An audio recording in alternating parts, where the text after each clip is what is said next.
There's a box in the corner of my attic that I haven't opened in years. Inside it, a handwritten index card. Someone's grandmother's handwriting, blue ink, slightly faded. It says, "Never let them see you scramble." 5 words, no explanation needed. That card belonged to a 1960s hostess. And honestly, it might be the most powerful social instruction I've ever come across. We talk a lot about confidence these days, about presence, about commanding a room. But there was a specific kind of woman in the 1960s, the hostess, who had figured something out that we've completely lost track of. She wasn't loud about it. She didn't write a blog post. She just moved through a party like she'd choreographed the whole thing in her sleep. And everyone left feeling like they'd had the best night of their lives. How did she do it?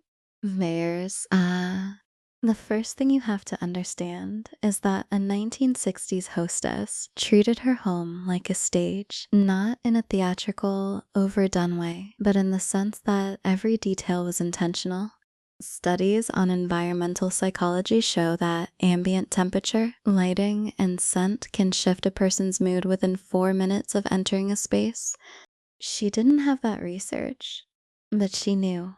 Candles were never placed at eye level when guests were seated. Too harsh, too interrogating.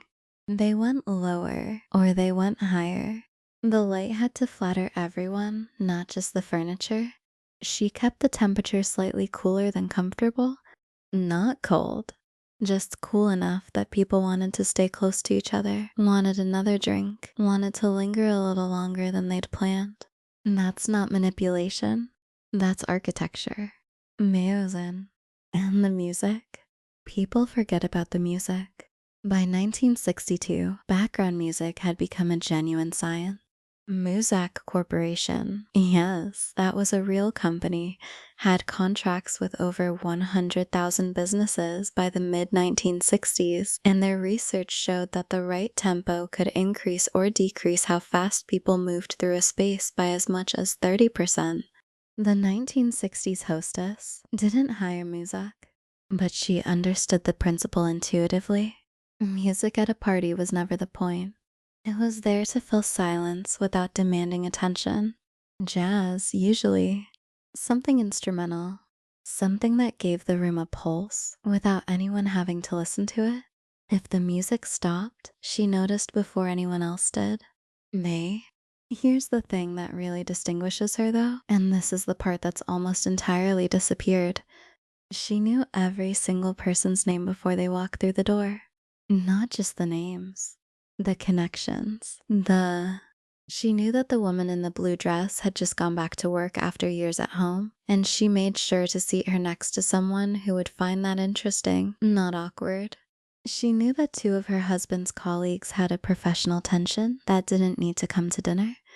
So they were on opposite ends of the table, never placed in a corner together, never accidentally isolated. This is what sociologists now call social architecture, the deliberate structuring of group dynamics. Research from the 1990s on group cohesion found that people's satisfaction with a social event is heavily influenced by whether they felt asterisks seen asterisks in it, whether someone seemed to have thought about them specifically. The 1960s hostess did this as a matter of course. It wasn't exceptional. It was the standard. We've traded that for the more the merrier and open invitations and just show up whenever. Morse? Malay. Her appearance was another form of communication. She never wore anything that competed with the room. This is a rule that sounds vain until you think about what it actually means. If she was the most striking thing in her own home, guests became audiences rather than participants. So she dressed beautifully, always, but in a way that made the space feel elevated, not overshadowed. Usually something with a clean line, a single statement piece, hair that looked effortless because she'd spent 30 minutes on it earlier. She was ready before the first guest arrived, always. Not rushing to the door with wet hands and an apologetic look. Ready, calm, present. That gap, that 30 minutes of stillness before the door opens, is something almost no one gives themselves anymore. There's merely. The conversation management is what really gets me, though.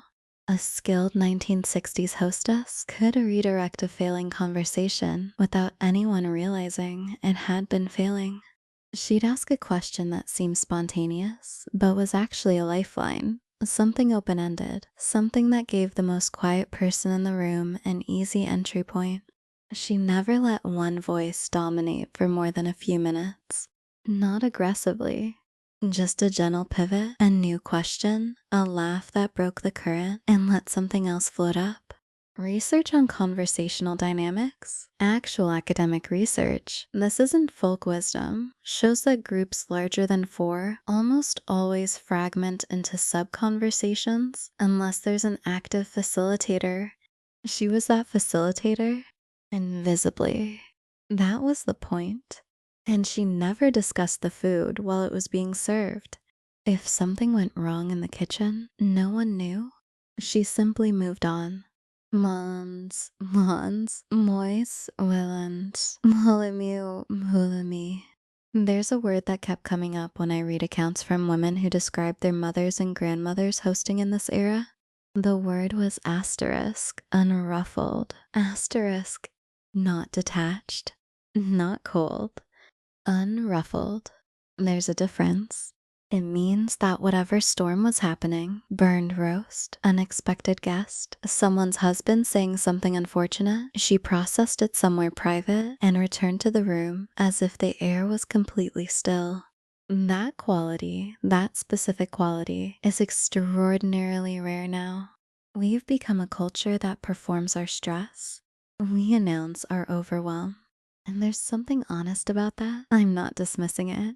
But something was also lost when we stopped valuing the woman who could hold a room together without ever letting it show. Myers? I think about that index card a lot. Asterisk, never let them see you scramble. It's not about pretending. It's not about being fake or performing perfection. It's about deciding ahead of time that you are going to be the calmest person in your own home, that your guests' comfort matters more than your anxiety. That hospitality is a discipline, not just a mood. The 1960s hostess wasn't born with that quality. She practiced it. She thought about it. She took it seriously.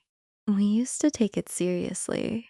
If any of this resonates, if you've got your own memories of women like this, your grandmother, an aunt, someone who just asterisk had it asterisk, I'd genuinely love to hear about her in the comments. Those stories belong somewhere. That's part of why this attic exists.